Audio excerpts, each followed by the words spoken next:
akhirnya saya menyusul beliau ke Jakarta seperti apa yang beliau undang kepada saya. Tapi sampai di Jakarta nomornya saya telepon tidak bisa, dan semua komunikasi pun juga tidak ada yang bisa saya komunikasikan. Akhirnya pun saya dari Jakarta ya pulang, padahal niat saya hanya supaya beliau mengklarifikasi apa yang beliau tuduhkan. Jadi ternyata tidak ada itikat baik. Karena tidak ada itikat baik dan ini sudah menimbulkan kerusuhan, sudah menimbulkan kerusakan, bahkan ancaman-ancaman. Oleh sebab itu akhirnya saya putuskan untuk melaporkan beliau ke Polda Jawa Timur ini. Ini juga bisa menjadi sebuah pembelajaran untuk masyarakat kita bahwa ketika kita ingin menyampaikan sesuatu harus sesuai dengan faktanya, jangan hanya asumsi saja, jangan karena suudzon, jangan hanya karena kita berpikir buruk lalu berkata-kata yang buruk. Ini juga untuk pembelajaran semuanya. Jangan sampai apa yang kita lakukan ini melanggar hukum, karena negara kita adalah negara hukum. Gus, kabarnya kemarin ke Jakarta menemui pesulap biru, bukan pesulap merah. Iya, saya tujuannya ke sana untuk menemui pesulap merah. Tetapi sampai di sana, saya kan ke sana karena undangannya ya, karena beliau menyampaikan, ayo datang ke Jakarta dong. Saya sudah sampai di sana, sudah saya telepon ternyata tidak bisa, dan saya sudah menunggu di beberapa tempat tapi juga tidak menemui saya. Akhirnya ya saya pulang dengan keadaan yang kecewa begitu. Saya ketemu pesulap biru waktu itu di Jakarta. Gus, seandainya pesulap merah besok ada rencana untuk menyampaikan permohonan maaf dan tabayun lanjutan untuk silaturahim, apakah tetap akan terbuka atau akan mencabut laporan atau tetap melanjutkan? Ya semuanya saya serahkan kepada penasihat hukum saya, tentang langkah-langkah hukum yang ke depan, karena yang beliau lakukan ini sudah berlebihan sampai menimbulkan kerusakan dan beberapa hal yang harusnya bisa berjalan dengan baik jadi tidak baik karena apa yang beliau lakukan. Soal pampasnya yang tidak diakui oleh Kemenak itu gimana? Apa? Yang tidak diakui oleh Kemenak? Karena kita memang izinnya itu adalah izin padepokan, yayasan padepokan, bukan pondok pesantren. Jadi saya mempunyai dua ya, satu majelis zikir, satunya padepokan Nusa Sejati. Nah, di dalam suratnya itu mengatakan silahkan untuk melanjutkan kegiatan setelah izin-izinnya itu selesai.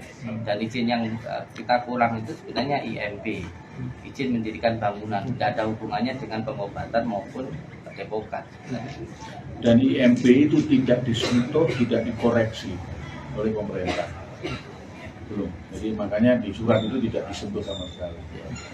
Kalau sudah punya santri sudah berapa lama? Banyak ya, sudah lama juga, karena ada bapak-bapak, ibu-ibu dari beberapa tempat yang menitipkan anak, dan di padepokan itu mulai dari tempat tinggalnya, makannya, bahkan untuk bajunya itu semuanya gratis, sama sekali tidak dipungut biaya. Kegiatan di sana? Ya ngaji, mulai dari kitab-kitab kecil seperti Alala, Salam Taufik, Safin, dan lain sebagainya. Terutama mengaji dan sholat malam barengi dengan beberapa puasa. Kalau berapa santri, Gus? Sampai ada sekitar ya hampir 100 lah. Gus, mendapatkan ilmu pengobatan ini belajar atau laduni, Gus, dari? Iya, saya sendiri kan basicnya dari pondok pesantren ya. Di dalam pondok pesantren itu ada amalan-amalan yang memang ada pembelajarannya, ada sanadnya. Ada yang sanadnya dari kitab Syamsul Ma'arif Kubro dari Syekh Al-Buni Al-Maliki maupun tentang kitab Al-Awfaq. Yang di situ beberapa kitab ada yang sambungannya sanadnya ke Sultan Ali Syekh Abdul Qadir Jailani. Jadi di dalam pesantren sendiri itu ada pelajaran-pelajaran khusus untuk pengobatan, untuk terapi, doa dan lain sebagainya, itu ada. Gus, sebelumnya mondok di mana jenengan?